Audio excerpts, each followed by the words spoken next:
Hello दोस्तों, यह question आपके क्लास 10 का एनसीईआरटी एग्जाम्पलर में आया हुआ क्वेश्चन है।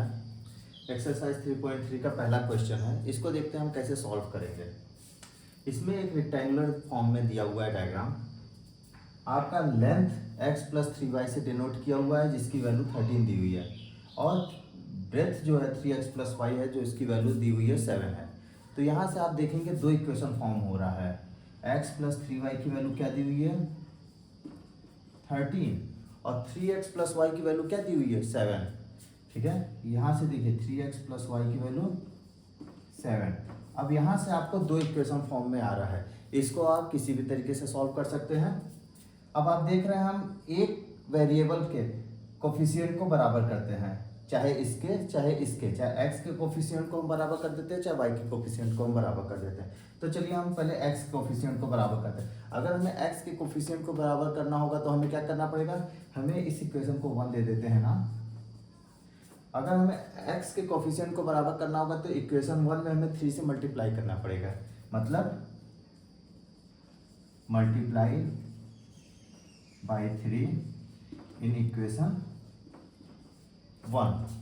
अब अगर हम 1 में इक्वेशन 3 से मल्टीप्लाई करेंगे तो हमें क्या मिलेगा, देखिए 3 में हम सभी से मल्टीप्लाई करेंगे, क्या मिलेगा हमें 3x + 3 × 3 = 9y = 13 × 3 = 39।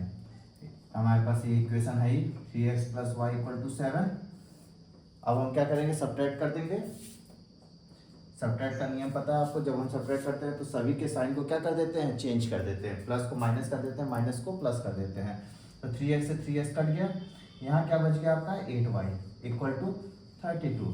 अब हमें पता है 8 × 4 = 32, y का मान क्या आ गया 4 आ गया, y का मान 4 आ गया। अब हम क्या करेंगे, y का मान put the value of y in equation, किसी में भी आप रख सकते हैं, हम 1 में रख देते हैं। जो y की वैल्यू है वो हम इक्वेशन 1 में रख करके x की वैल्यू को निकालेंगे। अब हम 1 में रखते हैं, x + 3 × y का मान क्या है 4 है = 13। तो x + 4 × 3 = 12 = 13। x का मान यहाँ से आ गया 1। अब यहाँ से हमारे मान क्या निकल गया है, x का मान 1 और y का मान 4। तो ये हमारा रिजल्टेंट हुआ। रिजल्ट क्या होगा, x = 1 एंड y = 4।